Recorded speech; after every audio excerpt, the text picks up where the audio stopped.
Hey guys, we're back with the next episode of our Sryth Fantasy Text-Based RPG. Last time we were in Pauk's realm. He's made us his apprentice, his champion, to try to save those people from an untimely death. They're in the Neverall realm. So I think we did what we could there, and we will come back when necessary. But now we're back in the city of Talinus, doing the adventures there, so we're going to continue on with that. What I do want to do is go back to my castle first. Which I guess is yeah, this is by Tridmore. Hey, it's candles. And I want to purchase some more upgrades here. Because we've been spending all our money on this castle. Why? You know, I don't know. Because that's what we have to spend money on.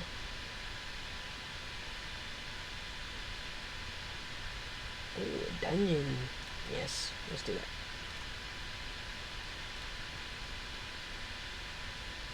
What else?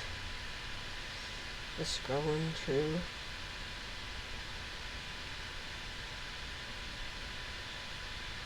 The well chamber.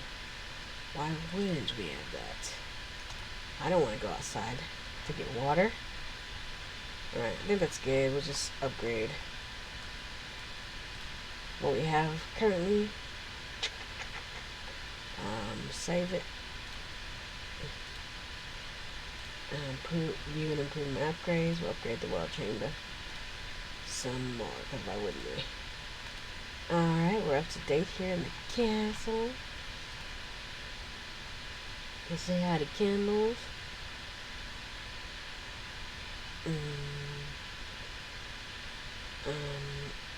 I don't want to do the hidden layer thing right now. Maybe next set of episodes we'll do that. But we're going to travel back to Central Talinus. And we're going to hit in Talinus and hit our adventures. Oh, we only have one more? Wow. Okay. What am I going to do after this? Well, we'll see. Stealing Shadow. The Oakenstone Mass-inspired adventure. A tireless hunt has brought you face to face with the sinister slayer of mages. Alright, well, let's get going on it. Thanks so much for hanging out and joining me. Let's go. Start. We'll do scaled, because why wouldn't I do that? And so begins Stealing Shadow. Okay, the tip says you can replay it, probably. Yep, there's multiple paths. We're going to get the path we get. I'm not going to replay it. At the last possible moment, out of the corner of your eye, you spot something streaking in the nearby shadows, about to strike the side of your head. You lean back at a nearly impossible angle, narrowly dodging the deadly edge of a long black blade. Twisting to your right, you nimbly draw yourself into a defensive stance as a shadowy figure steps out of the deeper gloom and comes to stand almost within arm's reach. It seems that here, toward the back of the tavern's musty cellar, you've at least caught up with Silra Rathaling, the assassin who tightly hunted these many weeks. Her brutal campaign of self-justified retribution has left nearly a dozen prominent Hissine mages dead. When you approach by the agents of Thane Pyron and offer the task of locating the deadly fugitive and bring her lethal spree to an end by any means necessary, eagerly accepted, the youthful assassin, a face shrouded in darkness that serves to conceal a grim handiwork, sighs loudly. "You're quicker than I expected," she says. "I don't know where this ends, but I'm willing to wager that it ends here, before either of us draws any more breaths. There's welcome simplicity in that, I suppose, but that's still tragic." Before you can respond to the assassin's veiled taunt, she says something that leaves you completely taken aback. "So, what is it about the long overdue passing of a bunch of parasitic, spell-wielding fiends that has you so eager to claim the bounty they've saddled me with?" she says. I don't suppose you even know why I killed them, do you?" Her voice, soft and cold, hints at a psyche divorced of gruesome reality. A dozen murders described to you in grim detail by the Thane's agent at the outset of your hunt. As your mind races to come up with a response to the strange question you've been posed, you remain mindful of your mission's objective to capture or kill Silra Rathaling. Alright, let's hear it. "You're just about the first person to ask me that," she says, taking a step back. "Of course, it did Take me just a little bit of prodding to get you to do it, but you asked all the same. Sylvia clears her throat and takes another step back. I killed them so they wouldn't be able to use their magic anymore, she says. You know, not many people seem to believe in Insidious command, but I do. I've seen it in action. It's not a myth as they have us all believe. Insidious command is at work and it's spreading all over. I've seen the time where I saw advantage in doing so, but it's not enough. In fact, it may never be enough. But I'm willing to concede defeat. Not willing to concede defeat. Not while I'm still capable of doing what little I can to fight it. The young woman nods as she finished speaking, as if directing you to respond. So, she says finally, where do you stand? Let's see what the Insidious command is. Insidious command is often contentious notion that certain powerful mages throughout the known world, they most notably across northern bloodlands, have long been secretly confederated into a sinister, undetectable societal entity that employs powerful magic to manipulate and control vast sectors of population at large. Oh, how they're stupefying the country so they can control people. Those who profess that Insidious command exists don't generally believe that prolific spellcasting orders like the Grey Circle are institutionally involved in the nefarious paradigm. They do, however, recognize that some individual mages within such orders are likely to be loyal adherents to the shadowy arcane doctrine of control. There are many who believe that the Insidious command is little more than a myth espoused by those who seek to use the fear of sinister notion instilled in people as a means to attain or maintain control of various elements of society. The Empyrean of Trithig has long been of the belief that the Insidious command is real and represents a growing threat to the realm of men. So the Thane believes they're real. I mean, they're obviously real. If Thane thinks so, yeah, I believe in the Insidious command. Silura sighs. It's my relief only too evident, she says.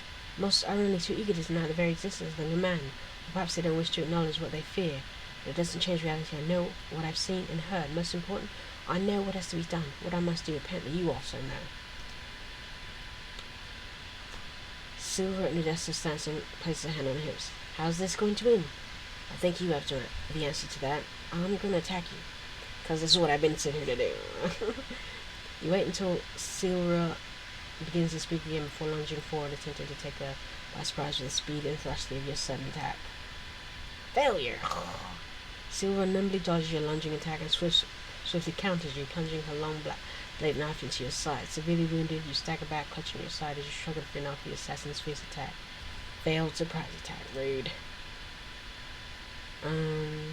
I mean, maybe the Thane will get some answers out of her if we just subdue her. Oh, we'll see how this goes. She's in the pink, and she's not an undead or dragon, so my weapon doesn't do extra damage. My amazing skill at it probably helps. Wow, she's good. What? Silver twists to her right, ducks out of melee range, and swiftly retreats to the far side of the cellar, where you can go after the assassin pivots and hurls a razor-sharp metal square at you. The deadly missile screams to the darkness straight towards your throat. You leap to the right as the spinning metal disc streaks past, coming within inches of your shoulder.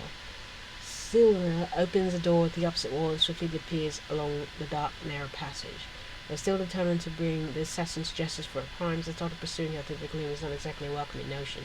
You've got to. Forcefully move into the dark passage, every sense on edge as you scour the gloom for any signs of the stealthy assassin. Within a few moments you find yourself stealing into the gloom along the right edge of the passage, moving swiftly up behind Silver as she crouches in the dark, unaware of your stealthy approach. When you're nearly within arm's reach, you line up the assassin, manage to land a solid blow that sends her sprawling. Silver nimbly returns to her feet, which immediately upon her, they determine to seize the advantage and take her down. Subdue. Has she got full health again? Not cool. Catch her up. Aggressive defense, aggressive defense, aggressive defense. Come on, come on. Wow. That is. Quick them. I like them apples, boo.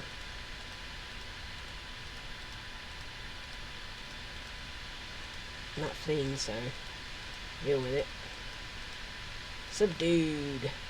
The final blow renders Silver unconscious. The assassin's knife slips from her hand as she slumps to the ground at your feet, sounding defeated but still very much alive.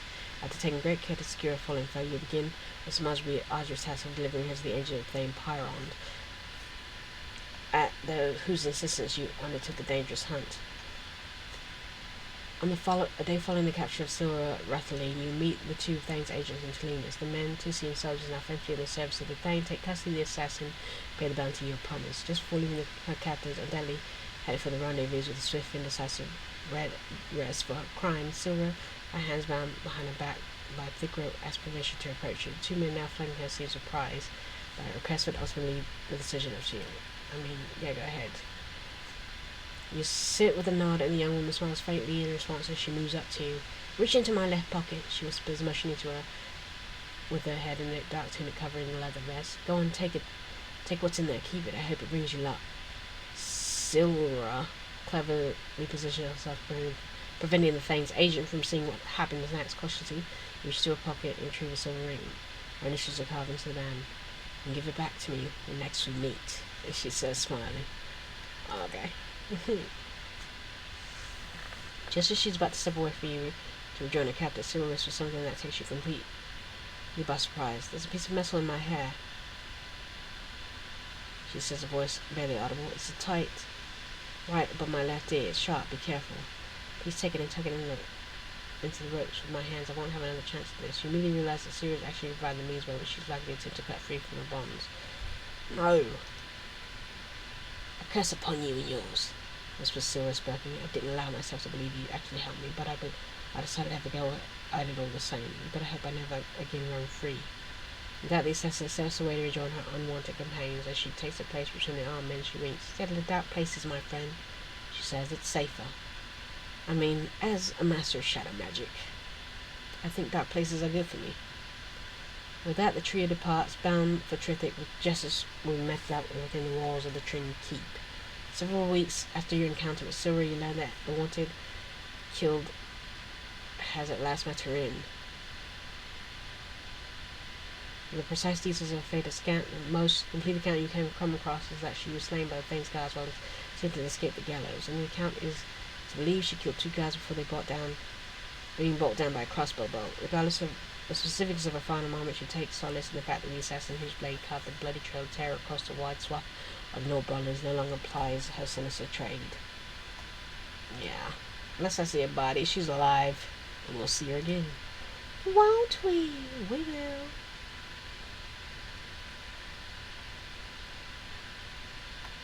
Okay.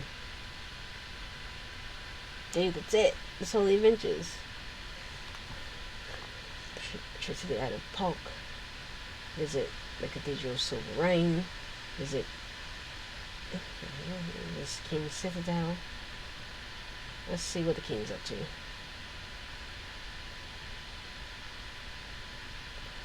Orders of your requested carried to the Citadel a little while later, greeted by the gate by one of the King's advisors. Only a few moments after speaking with the advisor, you find yourself standing in the throne hall of King Wenril before the grey-bearded monarch. He thanks you for your service to the kingdom in the matter of the twin blades, and tells you that he hopes that you and he have forged what will prove to be a lasting and valuable alliance. Speak with him at length and bow respectfully at the end of the discourse before being led out of the Citadel and back into the streets of Talinus. Okay. Nothing from the king. What's going on with my great circle, folks? Guards at the gate recognize you and step to the side as the heavy iron gate shimmers brightly for a moment and then swings slightly open. You bid them good day, and the gate steps the gates into the compound. In the main hall, located in the heart of the great circle compound in the city of Talinus, a fire roars at one end of the hall, and several long wooden tables run nearly the entire length of this broad arched chamber. Several of your fellow Grey Circle members are present in the hall, some reading, some meditating, and others just talking quietly amongst themselves. It is from here that you may explore the compound and take advantage of the many opportunities that the Grayscale offers the members of its magic wielding fellowship. Once your requests are hurried to the Archmage's chamber in the tower at the center of the compound. Nearly half an hour later, the carrier returns and informs you that the Archmage is presently involved in the most pressing matter and he currently cannot accommodate your request. Okay, let's mingle. It's been a good long while conversing with the fellow mages of the Grey Circle in the main hall. Despite the overly pleasant atmosphere that seems to permeate the hall, you cannot help but feel from time to time that you're being watched. Who's watching me? Let's leave. Leave the main hall and make your way to base of combat and back to the streets of Talinus.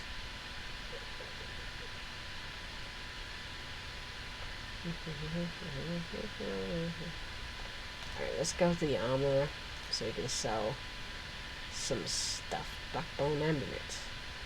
Sparkdown ring, ring vitality, and this. I'll keep old girl's ring. Alright, that's it. Leave. Let's go to the weapons market and sell all this extra junk I have.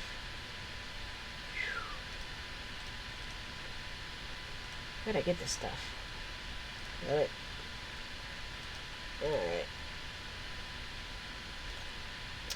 I should have remembered to drop some stuff off, huh? Well, we'll do it now. Hit my storage room, please. Store items. Yes. Yes. Yes.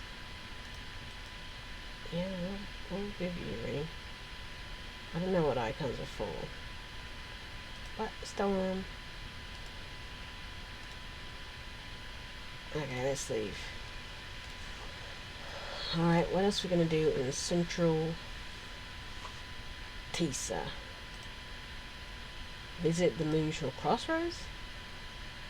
We're standing in the front of the Moonshore Inn and Tavern, which sits in the center of the famous crossroads that share its moniker. The Moonshore has faithfully served travellers passing to the parts of generations. The merry din emanating from the inn can be heard from a considerable distance away. From here, the King's Path runs north and south, providing direct routes to Talinus and to the southern reaches of Tisa. A myriad of lesser roads run into the King's Path at the crossroads. Let's go in the inn. The Moonshore is a loud, bustling place. Patrons are drinking, singing, laughing, generally carrying on. It's difficult to move around the common room without bumping into people. Order some food or drink. A tavern servant tells you that a hot meal and a mug of fine ale cost 2 gold tokens. The young lady says that Moonshore's is the finest ale outside of Talinus. Alright. You find an opening seat at the end of the common room. Long tables and sit down to patiently wait your arrival of your meal. Glancing about, you take note of the seated.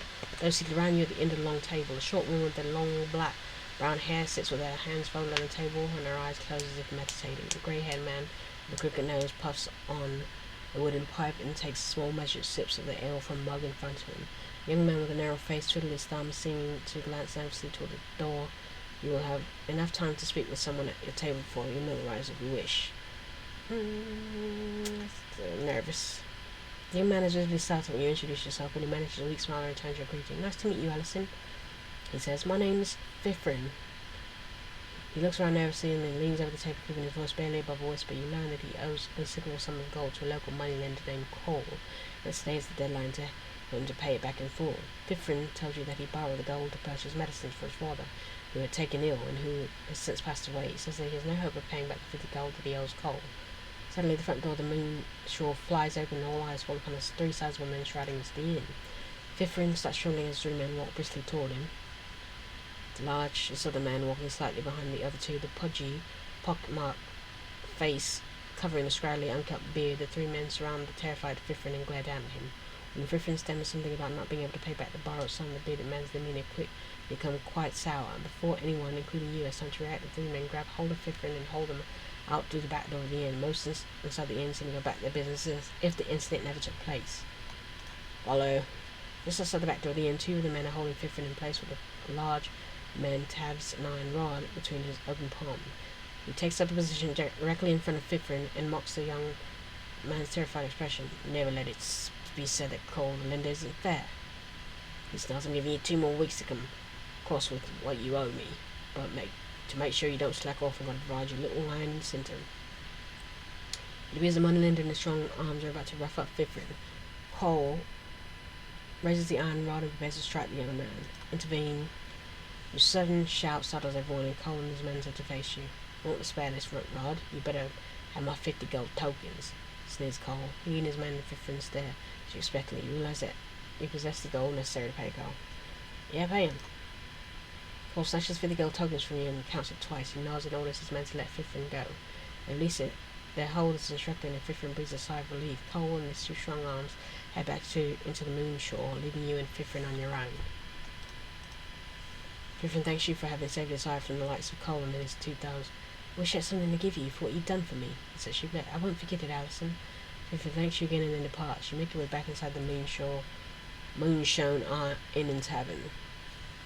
You know what I would like in this game?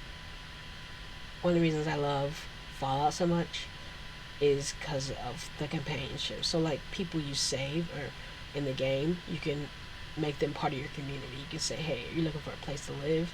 Looking for a place to, his dad's dead. Be like, hey, you want to become, like, part of my family, I guess, is not a better word for it. Not romantically, just to say, let's look out for each other. Let's develop community together, sort of thing. It's what I really like about the game. So that would be cool to have that in this game, to sort of start gathering people. Once you have like a castle, like, you have plenty of room, I'm sure. But it is what it is. It's difficult to move in them. What happened to my food? A large crowd is gathered around at a table in the middle of the common room. Upon closer inspection, discover that arm wrestling match is going on. Two large men seated on the opposite sides of the table are locked in a duel of physical might. After a brief struggle, one of the men cry out at the back of his hand is slowly forced to the surface of the table, signaling his defeat. He rises from the table, shaking his head, and stalks off across the common room. You learn from one of the men standing around the table that the victor's name is Quida, and the arm wrestling is in the Moonshore's a favourite sport of his. He'll pay 25 gold to anyone who puts up 10 gold and beats him, the man says, but I don't think he's ever lost. Quida, and his sizable arm muscles bulging, look around to see if anyone else is going to challenge him. A challenge! Okay. Quida smiles as you sit down to begin the match. The immense man wishes you luck as you both move into position and grasp each other's hand. You can hear several in the crowd around the table wagering with one another over the outcome of the match.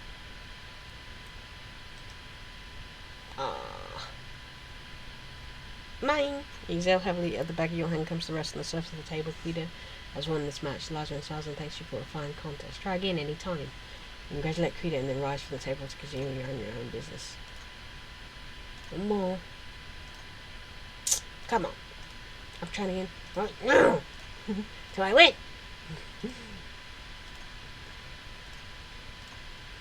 Yes! With an anguished cry, Quida gives in defeat to the back of his hand, touches the surface of the table, and for a moment a look of anger passes over the large man's face. He rises from the table smiling and thanks you for an excellent match. He hands you 25 gold tokens. I paid you a lot more, so don't worry about it, before he stalks off across the common room. Crowd around the table congratulates you on your victory. One of the patrons buys you a mug of ale. After down the fine brew and the rest of several patrons, you get up from the table and continue about your business. Alright, let's order some food. See what else there is to talk to. Let's talk to the woman. The woman opens her eyes and unclasps her hands. She returns your greeting with a smile and asks you what your name is. When you reply, she introduces herself as Dawani. Pleased to have met you, Alison, she says. To your surprise, you learn that this diminutive and somewhat frail woman is actually a mercenary, and that she's on her way west towards the realm of Nador to sell her services. Your food and ale arrives. While you're eating, you continue conversation. He only tells you that she's an expert swordsman and that for 325 tokens she's willing to train you. Really? Nador, the realm of the warlord. The realm of Nador, long ago part of the kingdom. Tisa became separated from his mother culture during the War of Scepter, and has for over 200 years maintained its independence. Nador is completely surrounded on all sides by towering mountains, and while the only ways to move in and out of the country is to receive the large tunnels that delve beneath the mountains. These tunnels were built long ago before man had yet set foot in Srythian soil. Nador has long had a reputation as a warlike state, perhaps due to the ferocity with which it once strived to gain and then maintain its independence from Tisa. The kingdom of Tisa has long since given up any hope of ever reclaiming Nador and has instead worked diligently to improve relations with its neighbour. The leader of Nador is selected by its military, touted to be amongst the best trained warriors in all of Sryth and called the Grand Protectors. The current Grand Protector of Nador is a man named Magnan.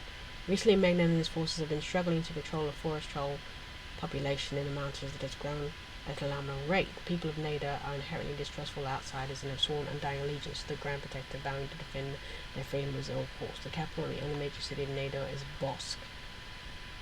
I'm not going to read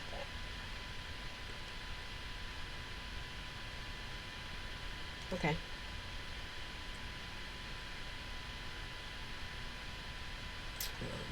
Let's see. I'm at 92. My slash is at 90. In the field behind the Moonshore Inn Tavern, Theone prepares to train you. She can teach you the skill of weaponry, if you do not already possess it. If you're already versed in weaponry, she can help you improve your mastery of it. She can teach you the specialized skill of weaponry, slashing weapons.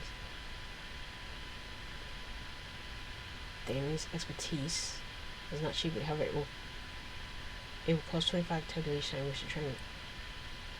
Okay.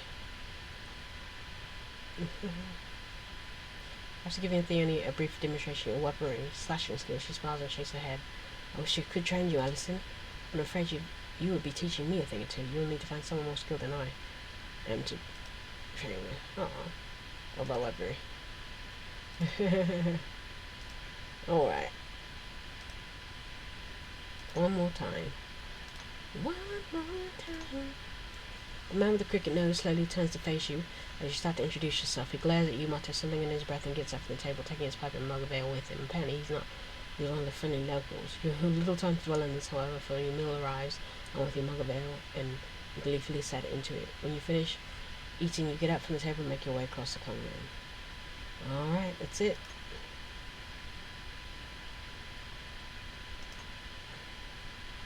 You step up to the claw-shaped standing stone and discover the massive piece of rock is actually protruding on the ground. The stone's near perfect curves, so surfaces make it difficult to believe that it's an entirely natural construct. From all the angles, the stone looks like a talon of some gargantuan beast plugging up through the earth. Engraved near the base of the stone, just inches above the ground, is a curious symbol. The scar of Arkindar.